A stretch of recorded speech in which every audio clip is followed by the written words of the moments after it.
Alrighty, we are exactly at time. I am a prompt person, so I'm going to kick off our webinar.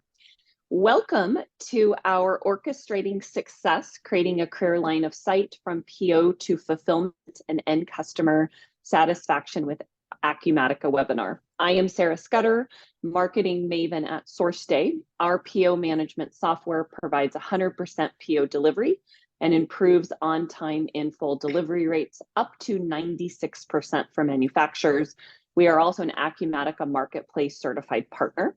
We are hosting the webinar today with our partner ShipHawk, who is also an Acumatica Marketplace certified partner, and they provide warehouse and fulfillment software. Today, I am joined by Colby Young, Rachel Hassel, and Alex Kemp. We are going to discuss two of the most difficult steps in what I like to call the life of an order. And those steps are the PO management piece, so more towards the beginning of the process and the first mile part of the supply chain. And then the second step is the fulfillment piece, more towards the end of the process, kind of the last mile piece. We are going to talk about why these two steps are such a challenge, some real world stories from Rachel, her challenges with both, and what Rachel's and others are doing to improve their PO management and fulfillment processes. A couple housekeeping steps before we get started. At the bottom of your screen, you'll see we have a Q&A and a chat button. Anytime you have a question throughout the conversation today for any of the panelists, drop it in the Q&A or the chat, and I'll make sure to be monitoring those throughout and ask at the appropriate time. I'd also love to have you drop us a note in the chat and tell us where in the world you're joining us from and the biggest PO management and or fulfillment challenge that you are experiencing right now. Love to hear the struggles of our listeners today. We've also been running a promotion with ShipHawk for the last 6 to 8 weeks, and we are going to offer one lucky person an all-expense paid trip to the Acumatica Summit, which is happening at the end of January in Vegas, so less than 2 months. This will be my first time attending the conference, so really excited. I booked all my travel and am ready to go. At the end of the webinar, I will be pulling the name of the winner out of a hat. So we'll be able to announce that here shortly. So to kick off our conversation today, I am going to have each panelist do a super short intro, just so you know a little bit about who the speakers are.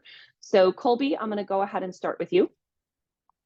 I'm Colby Young, really happy to be here to talk with you all today. I'm VP of Alliances at SourceDay. I've been with the company for 8 years and have helped all sorts of supply chain challenges, streamline processes, efficiencies, and really excited to share some of my experience and hopefully impart a little bit of wisdom here this afternoon. All right, Rachel. I've known Rachel, I don't even know how long now, a few years, and she's spoken at several of our events and has a lot of really good things to say about this topic today. So excited she was able to join us. Yeah, first off, thanks for having me. Always happy to talk to Sarah and anyone who knows Sarah. She's fantastic. But I'm Rachel Hassel. I'm the VP of Procurement at Harvest Hill Beverage Company, based in cold but sunny Connecticut. I have 15 years of experience in the CPG industry, ranging from beverage to cosmetics to personal care, home care, large companies, small companies, domestic and abroad as well. I've spent the last 11 years in procurement, but actually started my life out as a packaging engineer. I love brands, and I've worked on some really awesome brands. Method, Dove, Elizabeth Arden, Sunny D right now is my baby brand, but so excited to be here. So thanks for having me. Thanks, Rachel. And then we've got Alex joining us from warm and sunny Santa Barbara.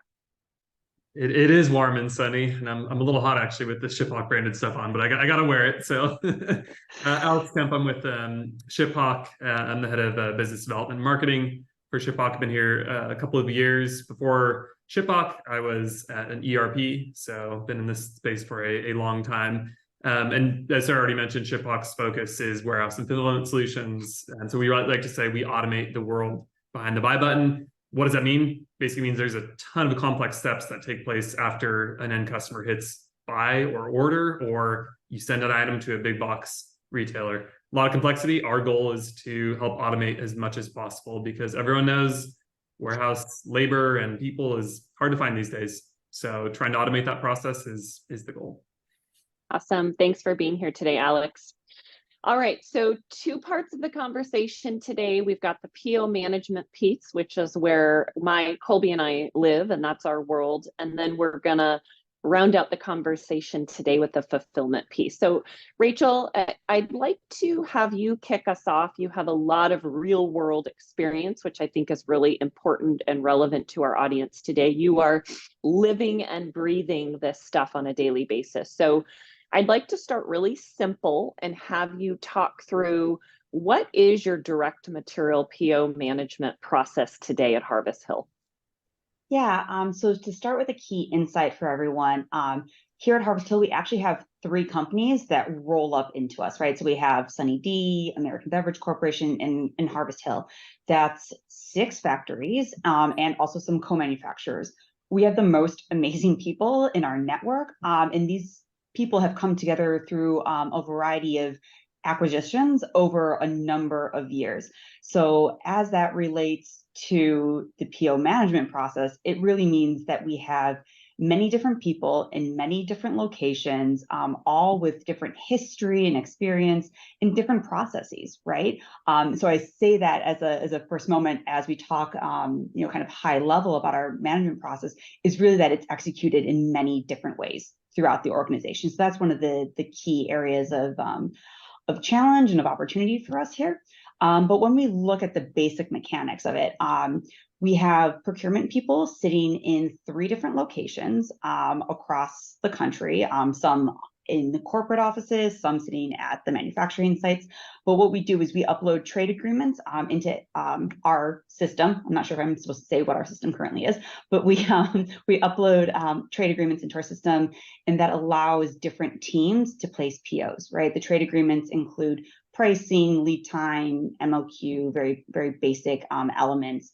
And then we have people who range from procurement people to planning people, again, some sitting on manufacturing sites, some sitting in corporate offices, placing those POs.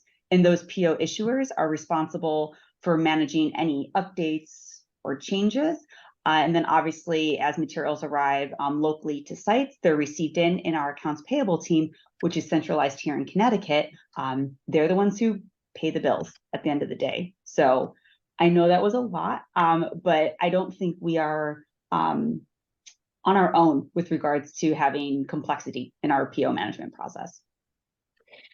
So there's a lot that's involved. You mentioned multiple processes, multiple sites, different titles, people doing, maybe using software to automate some things, manual work, and manual processes for other parts of the management process. Let's start with, if you had to call out 1 or 2 things that are working well today for your PO management process, what would you call out as, wow, we've really nailed this, we have something good working? So this might be a slightly cop-out answer, but I'm going with it. Our on time and in full with our customers is fantastic. So at the end of the day, like, we're making that work, right? Our customers love our organization. We are getting product to our customers when they need it. So end of day, that's a huge success, right? So I have to call that out first and foremost. We're a preferred vendor for a lot of our customers. So that's macro level. The process is working in some way because we are actually doing that.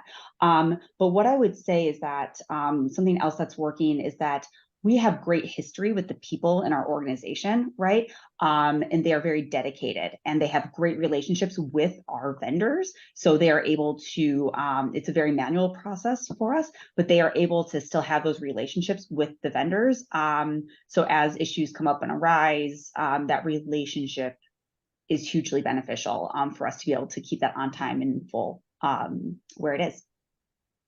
So on time and full is huge. Kudos to you and your team. That's something we hear a lot of organizations struggling with, especially during COVID, where delivery dates and schedules were just kind of completely blown out of the water and were really hard to manage. What would you say is not working with your current process? So if you had to pick out one or two things that you think, wow, these are big improvement areas, we really want to focus and hone in and get better in these areas, what would you say those one or two things are? Yeah, so first and foremost, it's a hugely manual process, right? It requires people to be dedicated. Someone's out for a day and that could have a huge impact, right? So it's a hugely manual process. And I think, one of the things from a very specifically procurement point of view, it's hard for me to get a good macro picture of how a vendor is performing, right? It's having to go and, ask people lots of questions in terms of site by site, vendor by vendor, right? So I think the two big areas of opportunity are, one, it's so high touch. There's a lot of emails, a lot of emails. And then number two, it's hard to get good data and reporting across the network about performance. So those are two. Okay.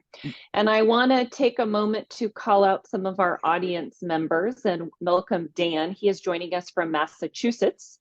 He said his biggest challenge is sorting through international shipping methods and documents.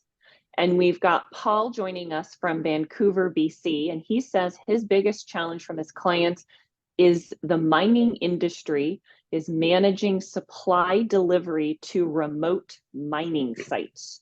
So two very, very specific pain point examples. And Dan and Paul, if there are questions that you think our panelists can help address, anything that's top of mind, do not be shy about dropping that in the comments for us today. Rachel, you mentioned, Yes, so I wanted to ask Rachel real quickly regarding on time and full. It sounds like, gathering data and supplier performance is difficult. Are you trying to measure on time and full from your suppliers to see what correlation might be to on time and full out to your customers? Yeah, so I worked at large manufacturing companies where we have great dashboards and you press a button and there's just all this fantastic data that you can then say, as a procurement person, I'm looking at the incoming, right? And then you can hand that over to someone who works in another part of the company who's looking at the customer side, right? And correlate those. I've also worked at smaller companies and, self-reporting from vendors, I'm very much a fan of when we are coming to smaller organizations, right? I think, Sarah, I've mentioned this before, right? But I've always asked vendors to self-report when I'm at a smaller company. And it's hard to make those direct connections, right? We have a lot of changes going on day to day and a lot of I don't want to say band-aids, but we make it work, right? So our on time and in full is not necessarily driven because our vendors are on time and in full, right? It's because we utilize our 6 manufacturing networks. We utilize a lot of other tools to make sure that we have on time and in full. So it's really hard for me as the head of procurement to say, yes, it's directly related because our vendors are serving us on time and in full or not. Yeah, I mean, what I typically see in my experience is that vendors are not on time and full, and it takes heroic acts of procurement and manufacturing and operations and supply chain to make sure you're on time and full to your customers. And so there's so much time, effort, money spent inside the 4 walls because suppliers are not. Absolutely. And so kudos to your organization for that heroic efforts. Yeah, and I will say, we do have great relationships with our vendors, which helps. But you're right? If everything was hunky-dory, we wouldn't need half the people in our organization, right? A lot of that is managing those heroic efforts. Rachel, you also mentioned, you said there's lots of changes happening. Can you talk to us a little bit and elaborate on what you mean by, so you issue a purchase order, and then what are you seeing as being the drivers of these changes, and how are you managing these changes that come in? Yeah, so there's issues in manufacturing. If anyone is part of an organization where there are no issues in your manufacturing process, please write a book or call me or something. I will pay you lots of money, right? It's just part of life, right? So it's about how you manage those. But we have issues that come up in manufacturing, whether it's our lines, right? Something goes down on a line, you have a delay in a capital installation project, things like that happen internally that we're challenged with, or you have a material delay from a vendor, right? These are all things that come up. And as those things happen, as I alluded to, our on time and in full with our customers is very, very high. And that's because we then say, all right, can we move manufacturing from one location to another? Can we move inventory from one location to another? Can I get those labels overnighted from Atlanta, Georgia over to Nevada, right? So we are making all of those changes to accommodate just the life that happens in the manufacturing environments. And then also, hey, when the vendor just doesn't deliver, right? So there's twofold, the internal and external. And so the PO changes are to enable, delivering even those things are occurring. So Rachel, I know you and I have chatted a lot about the bad data that can live in an ERP and can really impact planning from the first mile, which then impacts the additional stages and affects fulfillment. And you said something to me that I want to call out because I think it's relevant to the conversation. You said, trust the system demand, don't trust the system demand. So talk through what that means and why that's relevant to this PO management conversation. Yeah, so as I mentioned, we're a network, right? We're a beautiful quilt, as we like to call it sometimes. But with that, we have different people with different experiences, and we have brought in different companies over time. So with that, we've also been bringing people under different ERP systems over time. And that means not just, hey, you're going to use a different system, right? It means also people are going to be inputting information differently into systems. And we all know people don't like change, right? Factories dislike change the most, but also corporate teams do not like change either. So when you talk about implementing a new tool and a new system, one of the biggest hurdles is getting people to not only utilize the system, but then trust the system. And that's a process, right? Again, if you've done that fantastically, please call me because I've seen many challenges over my experience in different companies. And so with that, I'm super lucky, and we as an organization are super lucky. We have people with fantastic amounts of experience. So when they see something, they see a number, they're like, that number just cannot be correct. Like we order this much every month and that number is not correct, right? But what that does, and I'm grateful for that, that saves us heartache and pain. But what that also does is reemphasize that don't trust the system, right? And as you're trying to get people to utilize the tools in the system, you need to build that trust in it. But that requires a lot of coordination across a lot of people, right? So it's not the easiest task to do. So while we ask people to trust the system because we want to reemphasize that new behavior, I also want people to use their brain, right? And so bad data is a big part of that, and just getting people to utilize tools in the correct way. Mm-hmm. Is there anything that you've done that's helped improve the data in your ERP? Because I know there's a big piece of cleaning it up, right? And then the maintenance. Once it's clean, how do you keep it clean as it relates to the PO piece? Yeah, so in prior, organizations, and again, having been at large organizations with big changes, it's all about that alignment up front, right? And the resources, right? So the best implementations I've seen are from, dedicated teams who don't have also their day job, plus also doing that implementation, right? And I think that's one of the big struggles is when you're in a smaller organization is people don't have hardly ever one thing they have to do, right? They have multiple hats they're wearing, and then you put an ERP change onto it, right? So whenever I've been in a larger organization, it's really, trusting those groups, giving them the feedback, informing my teams of this is what your role and responsibility is in this change, and making sure that you are following up, giving your teams metrics on the implementation side of it. On smaller organizations, it's usually just advocating for why we need specific resources dedicated for those transitions. So, but, again, larger groups, making sure your team is clear on why this needs to happen, and then tracking metrics for your team to ensure that they are playing their part in that. And for smaller groups, really advocating. And I think Sarah or Colby, you probably have better numbers around what it costs, right, to not implement systems correctly like this. Mm-hmm. Mm-hmm. So Rachel, I'm a huge believer in storytelling. I think there's a lot we can learn from the experiences that we have and live through. They're not always good, but the goal is that hopefully someone can hear about a train wreck or nightmare or something that happened and maybe not make that same mistake. So I'd like to ask you to share an example, either from your current company or previous role, where you had difficulty in managing PO changes and then what impact that had on your business. Sure, sure. So I'll do a prior life example for this. And I say trigger warning because anyone who's worked in any seasonal business has some level of PTSD, right?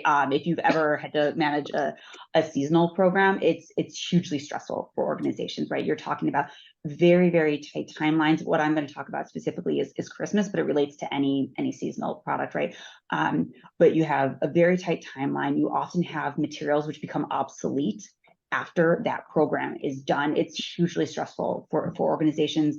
And I want to say that we always are really like on top of the planning around those, but every year you're like, Christmas is always at the same time. I'm not sure why this is a surprise, right? That we need to like get things going.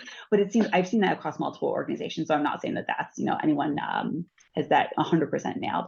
But in this particular example, we were building for our holiday programs for fragrances, for fine fragrances, right? So this is high value inventory as well. We're not talking, just different labels. This is really high value.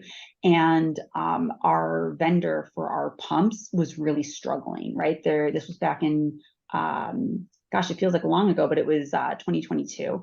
And there was a global issue with getting the metal that goes on these fragrance pumps, right? And so the manufacturer was also struggling with capacity, with getting people into their manufacturing facility. They didn't have great resiliency with being able to move it to different places. So we would be on the phone with them every day and the dates would change, right? It would change. Oh, well, we're going to switch over to this pump because we couldn't get this material in. And then, oh, well, we didn't have enough to staff this line, so we changed over to this line. And so it was hugely complex, lots of changes. And again, our time window isn't changing, right, in terms of when things need to be delivered.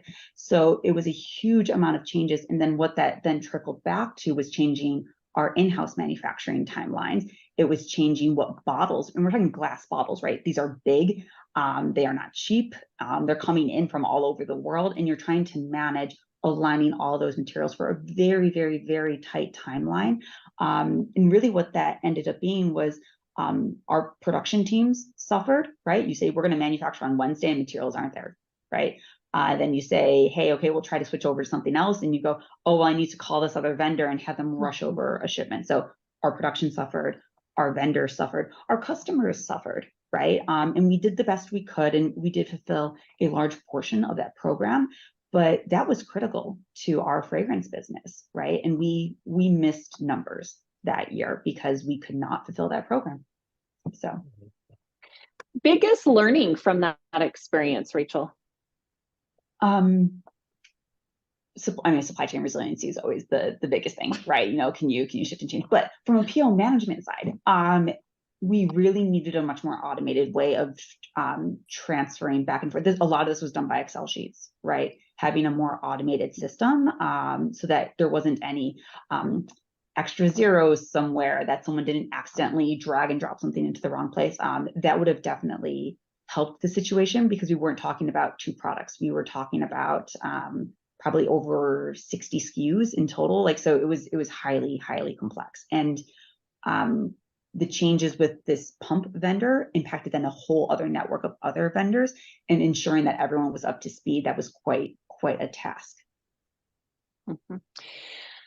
So Colby, I want to ask you some questions now that Rachel shared some of her real world war stories around PO management and the struggles around ERP data accuracy and what the impact is when you miss deadlines with your customer. So Colby, you have a lot of experience, 8+ years working with manufacturers, often small and mid-size, that really, really struggle with the PO management process. I'd like to start with having you share why. Why is it so difficult for manufacturers to get the PO management process right? Yeah, I go back to what Rachel said about trust the data, but don't trust the data. I think for the most part, people really just do not trust the data. And the result of it is they're not buying the right products at the right time, at the right quantity. And they're really setting up their suppliers for failure. Maybe they put in a lead time, 5 years ago, set it, forget it, never analyzed it again. And those lead times are drastically different. So I think the first part is the data inside the ERP triggering, whether you're using MRP or spreadsheets, or however you're getting your POs created, making sure that that data is right. So you're buying what you need when you need it. After that, it's a lot about manage by exception. There's so much going on. There's so many fire drills. There's so many emails. There's so many spreadsheets that procurement folks, supply chain folks spend so much time just trying to figure out, where is the fire? What adjustment do I need to make? Instead of knowing exactly what that is. So a big piece of really any business process, but specifically in supply chain and procurement, is trying to figure out, how do I manage by exception? How do I have automation in place to kind of take care of happy path, so I can spend my time, my brain power on where's the risk, where's the exception that I need to go figure out. Like Rachel said, hey, we need to overnight from Atlanta to Nevada to figure out a shortcoming. That's where the time and attention needs to be. So, biggest train wreck, Colby, that you've identified with a manual PO management process. So Rachel mentioned they have 6 different facilities. They have a combination of some automation and some technology, but they also have a lot of manual processes that her team is living on. This is very, very common, especially with small and mid-sized manufacturers. So if you had to pick like 1 or 2 of the biggest train wrecks that you think are the result of this manual process, what would it be and why? Yeah, so one is around purchase order acknowledgements that it seems trivial. It's like, oh, I cut a PO, I send it to my vendor, and they acknowledge they got it. You have 6 different manufacturing facilities. You have all these different processes. Rachel mentioned tons of manual work. Yeah. Well, if you don't get that original purchase order acknowledgement, the entire supply chain is at risk. You don't know, your ERP doesn't know, your sales doesn't, like, no one has trust that that supplier even got the order. And, we have nightmare scenarios at SourceDay where, pre-automation that sent over a PO get lost in the black hole of email, and those delivery dates are coming up, and that vendor says, I don't even know what order you're talking about. And now you're, complete lead time behind. We have some horror stories of clients before SourceDay having to charter jets to go pick up material because that was going to be cheaper than being an entire lead time behind. So while the purchase order acknowledgement process seems super trivial, relying on complete manual process to know or have visibility of, did these POs even get delivered and open and acknowledge that that quantity, date, and price works, is where some of the biggest train wrecks can be caused. And if you get that right, the rest is obviously not a breeze, but at least a little bit easier. So Colby, how do you get it right? Yeah. Well, it goes back to a little bit about that supply chain resiliency, right? Is, change is going to happen. There's no software or technology in the world or process in the world that's going to remove the change, or the delays we're seeing at ports, or the labor shortage at ports and trucking. Like, that's not a technology solve. But what technology can do is give you the automation, the visibility to help manage all of that change. And Rachel alluded to that a lot, is, 52% of every order is going to change. That's just a data point. We have, 13 million POs that have gone through our system, and that's just fact. Some, I don't know, Rachel, do you feel like that's low or high for your organization, 52%? Sounds about right. And I would say that 52% is probably in, more segmented towards one part than another, but that does not sound far away from what I would see. Yeah. So you have half of it might orders be even a little change. low. It might be a little low. Yeah. So, say half of your orders are changing, you have to have a way to know what has changed and get in front of it. And when you think about supply chain resiliency, and Rachel used that term a number of times, to me, that means proactive collaboration and actually being connected with your vendors. We live in about to be in 2024, which is pretty crazy, but we're about to be into 2024, and the communication and collaboration tools that are available to procurement and suppliers are emails and spreadsheets. The rest of the organization, sales, marketing, we have all these amazing automation tools, but the millions of dollars of POs of delivery and acknowledgement, and when is this change happening? How many quantities are we getting? When is the shipment happening? It's all in kind of sticks and stones of emails and spreadsheets. So the way to solve is thinking about, how do I have a better connection with my suppliers? How do I have some real-time visibility? And how do I stay proactive?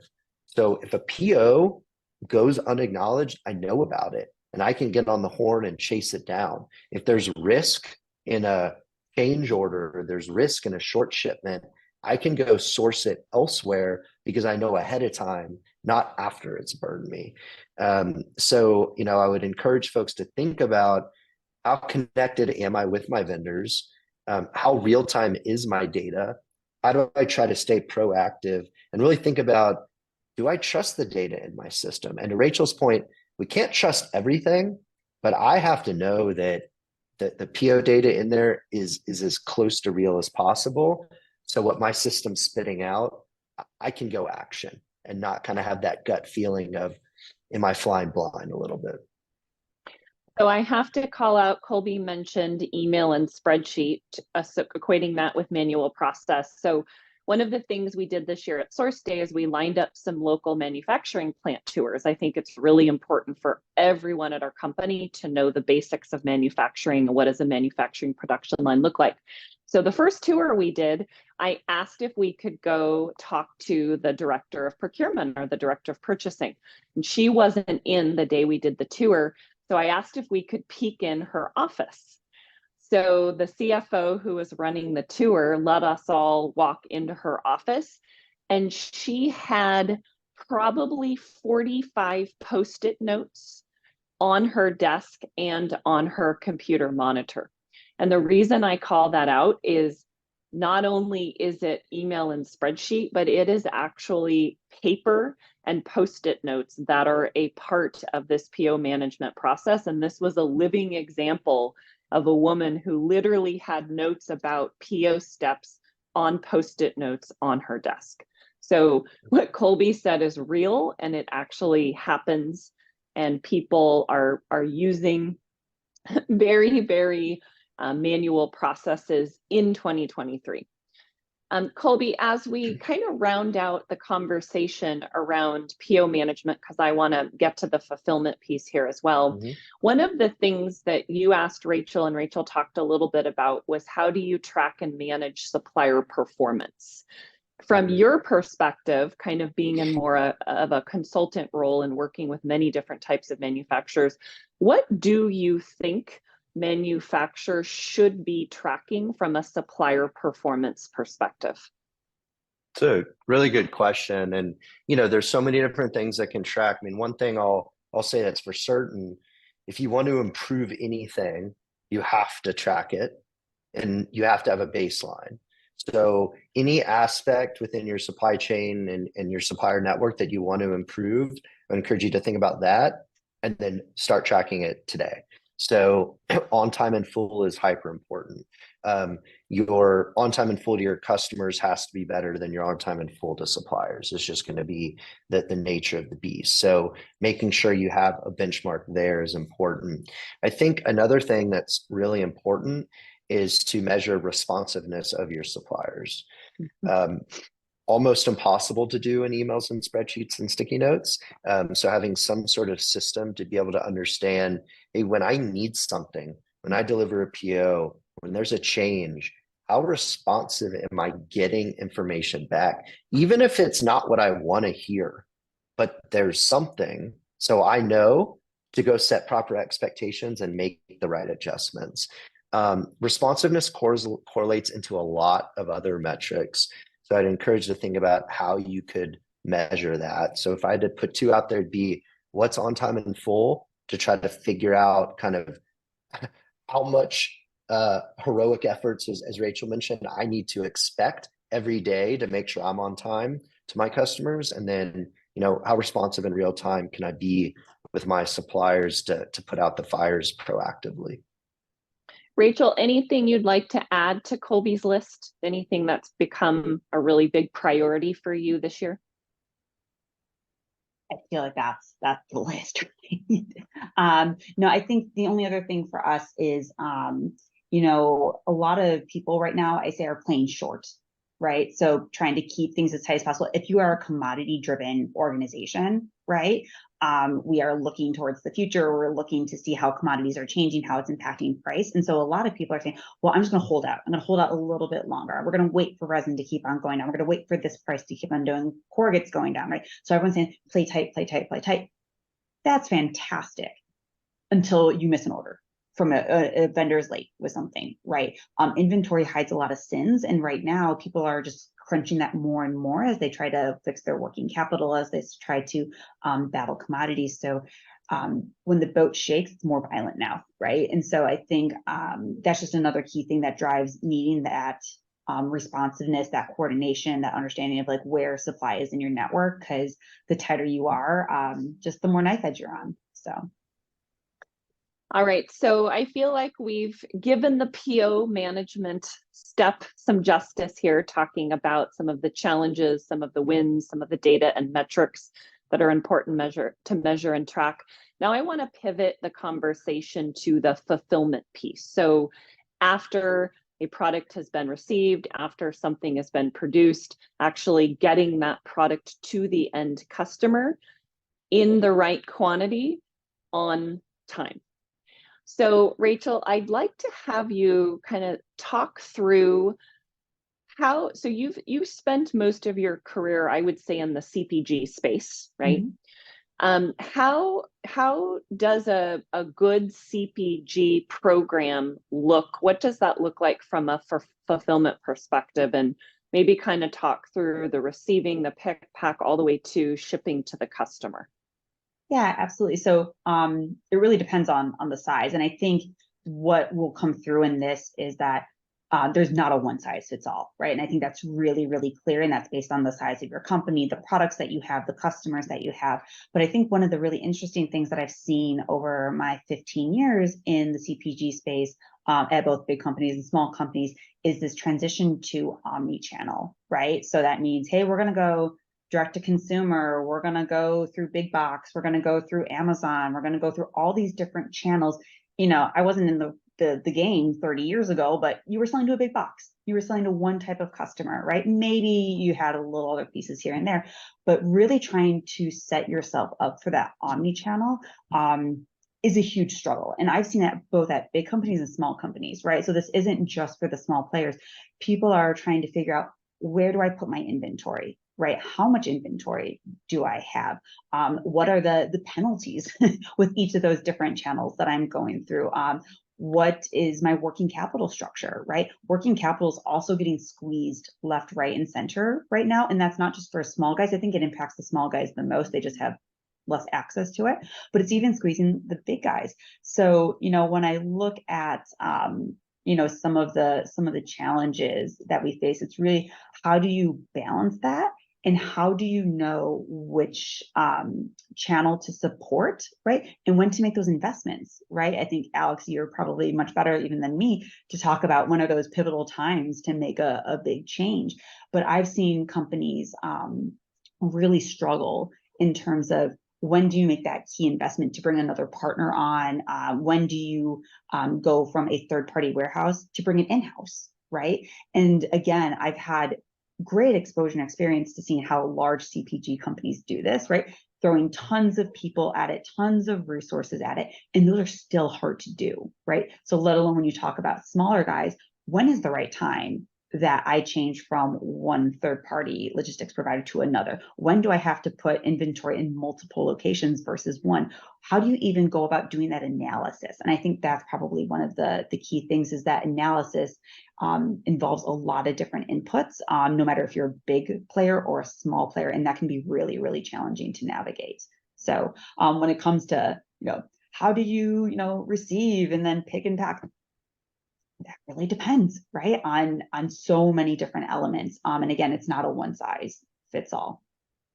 So going along with our storytelling theme for today, Rachel, I'd like to have you pick an example or story from your career around a fulfillment train wreck or disaster that happened. What was the impact on the business, and what was the key takeaway? What did you learn, and you'll make sure that never happens again? Okay, so I'm thinking on this one.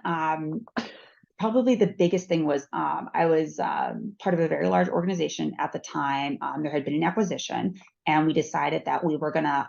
One of the key points in some of the math as the acquisition was to all go on to a centralized ERP system. And one of the main areas of that was going to help was then to get in the same trucks and in the same warehouses, right? Huge project, and it happened during COVID. I think it was due to launch like the June, right, of when we were all in 2020, and we decided we still needed to do that. So people are in different parts of the world working from home. You're trying to do a massive ERP change while people are still trying to figure out even how to connect in a remote environment. And then you're talking about very large quantities of product as well. Many, many SKUs. We had multiple brands going from multiple manufacturing locations. And that for me, understanding really the end-to-end impact and the requirements that it takes and the people that it takes to do that work is huge, let alone when your environment has completely changed, right? And I think we had a lot of people as part of that project, so that was great. We weren't lacking of resources, but we probably could have done a good job of reassessing what COVID really meant to us, and was it the right time to make that transition, considering the external factors. And I think sometimes we put a date on a calendar and it has to go at this time because something was part of the budget plan, versus the impact of it going wrong, right? And what is that? And so I think, for me,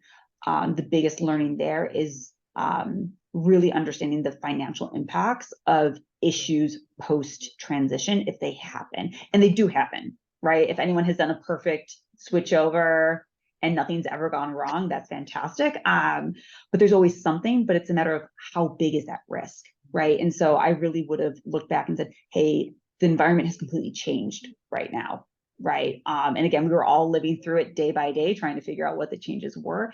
But I would have kept a better tab in kind of reassessing the external factors, not only the internal factors, as part of a transition. Flip side, what about a example where a brand that you worked at got something right in the fulfillment process, and how did that impact the business? Yeah, so I specifically, so this was with the Method brand, and we were doing a new launch, right?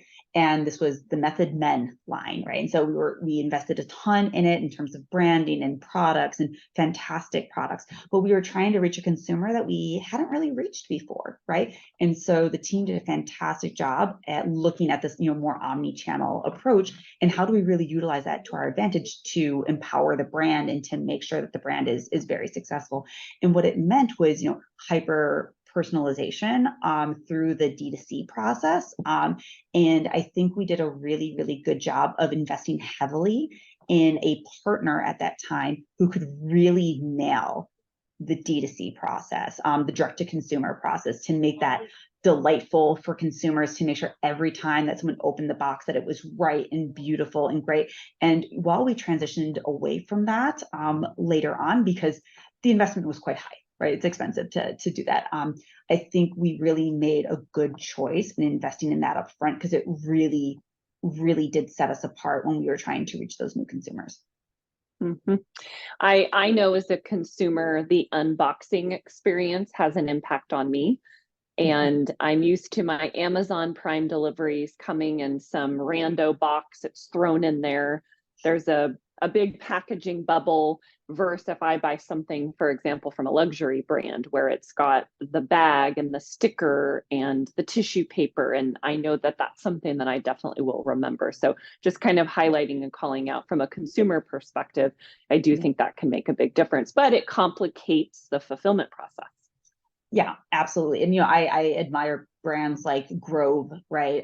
For multiple reasons, but I just had my Grove box delivered yesterday and it said, "Thank you, Rachel," on it, written in a marker, right? And it was just one of those little touches that just really speaks to consumers. So fulfillment isn't just about getting the product in the consumer's hands. It's about doing it in the way that drives value and makes the consumer really excited about what they're getting, whether that's next day delivery or it's just that handwritten note. So it can do a lot to benefit your brand other than just the on time and in full fulfillment.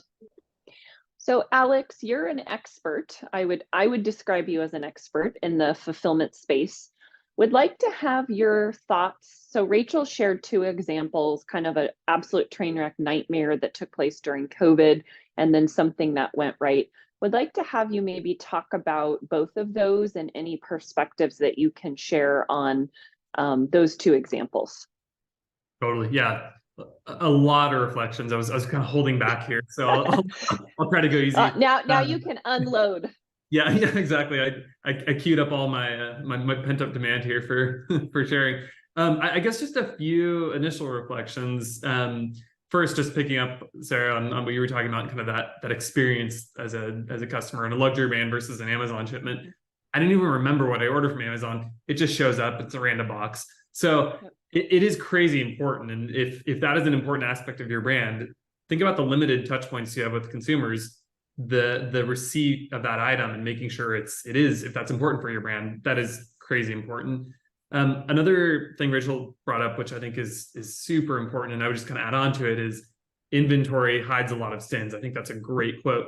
I would even add on to that, inventory and a lot of people in your warehouse also hide a lot of sins because you can just throw people at it.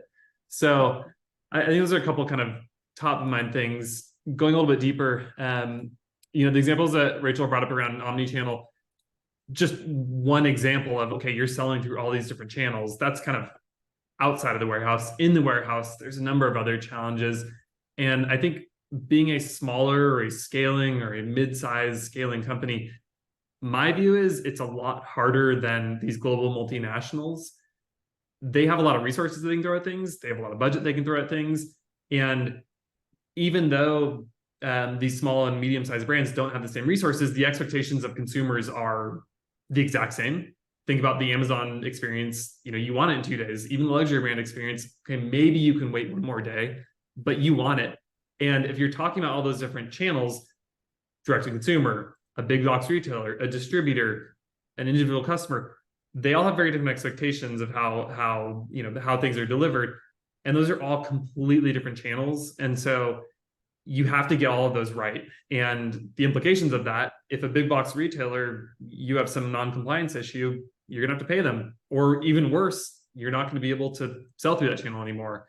An individual consumer, they'll look elsewhere. Unfortunately, that's just the reality these days. The brand loyalty isn't maybe what it once was. So I think the margin for error is kind of razor thin, and that's scary. But I think it's also, with a little bit of planning and some really flawless execution, I think there's a lot that we can get right here. But yeah, I think the horror story around the ERP and trying to do this big bang project, yeah, that's a challenge.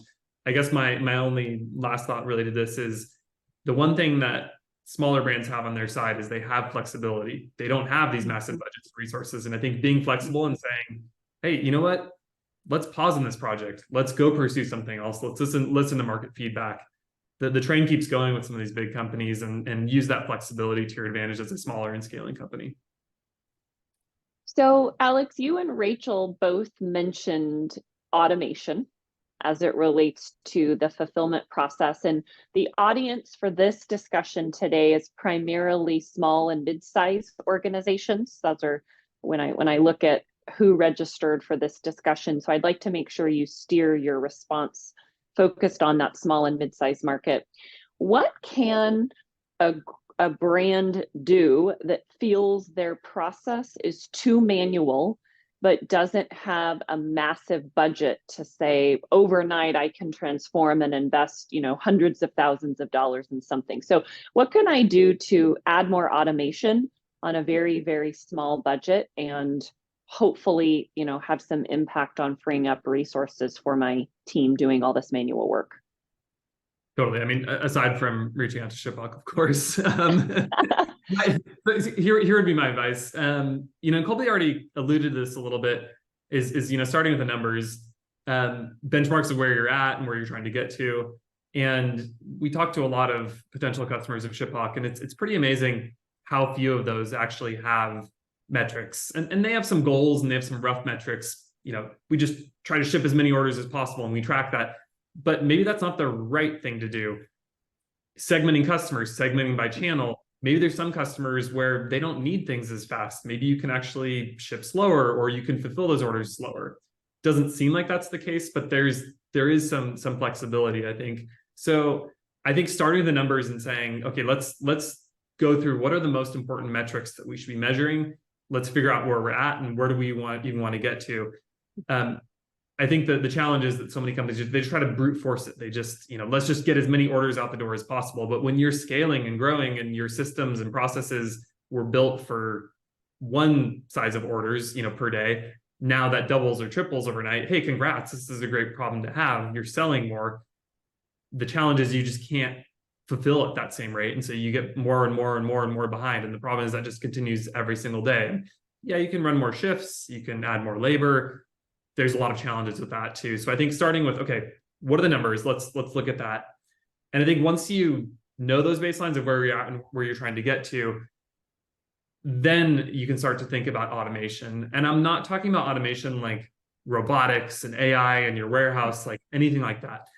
That stuff, in my view, is just eye candy for some of these bigger companies that can throw stuff at that. And maybe it helps with the warehouse that has to do 100,000 orders per day or something like that.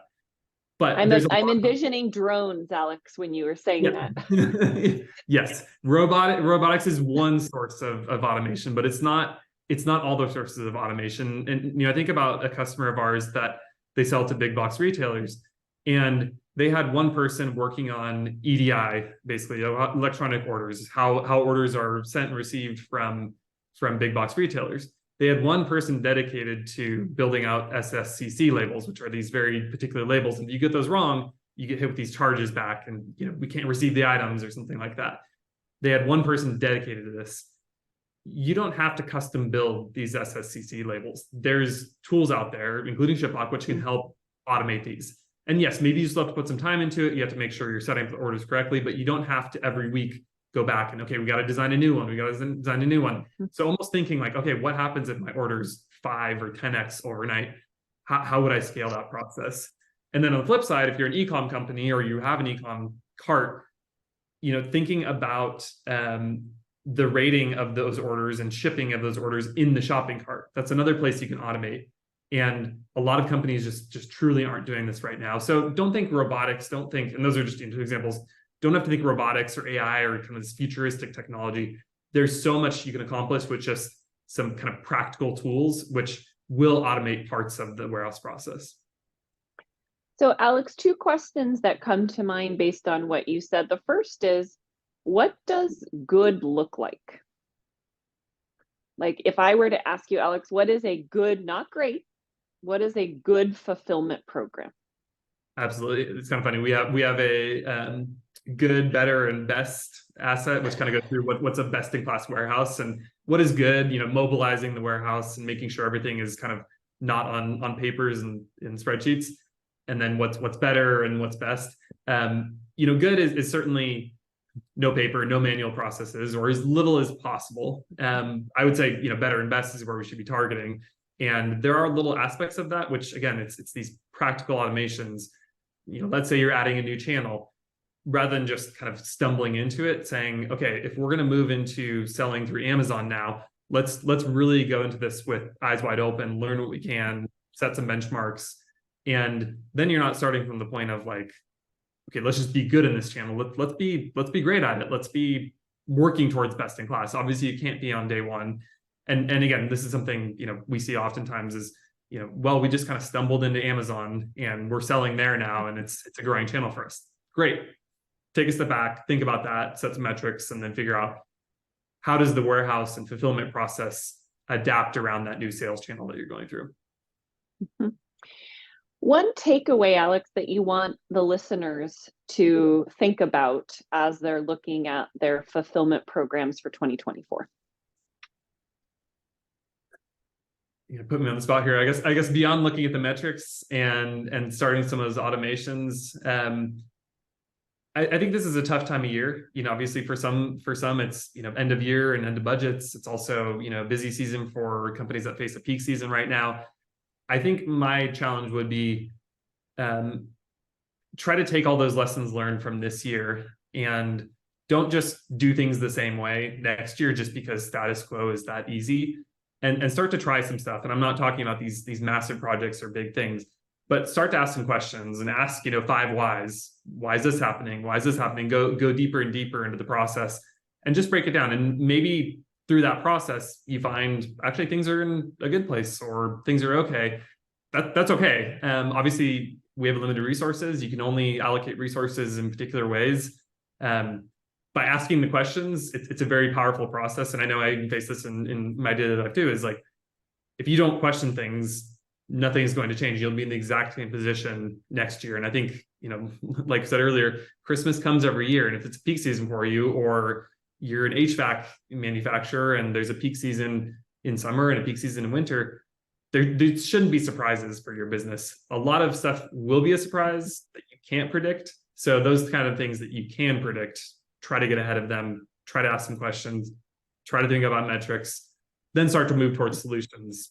Don't talk to ShipHawk obviously until you've asked some of those deep questions, because we can help you with that process. But at the end of the day, we're just a solution. We're not we're not going to solve some of those issues around the benchmarks you're trying to get to and things like that. Sarah, if I could just add super quick, I think building on what Alex said and building on a couple of things that he said earlier, my challenge back to everyone, whether it's on the PO issuing side or on the fulfillment side, is for 2024, align your priorities across the business, right? If you are not aligned top down within your business about what your priorities are, you are never going to make the right investments. You're not going to focus on the right things.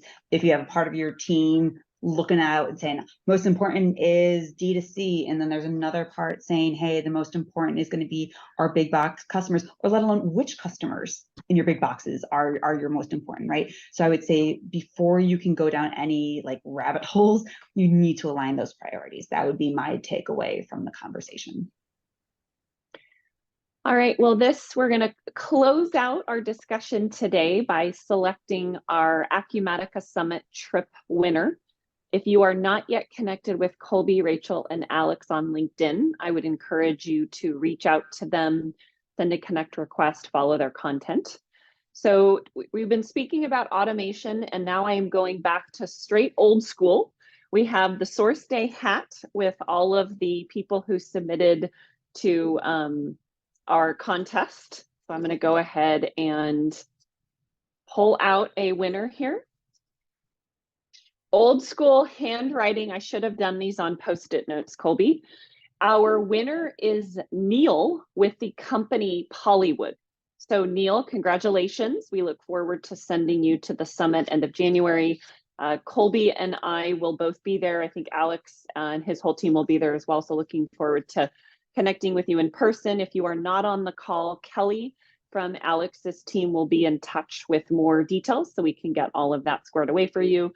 And then my final ask of today is we will have a post-webinar survey that pops up as soon as I close out our conversation.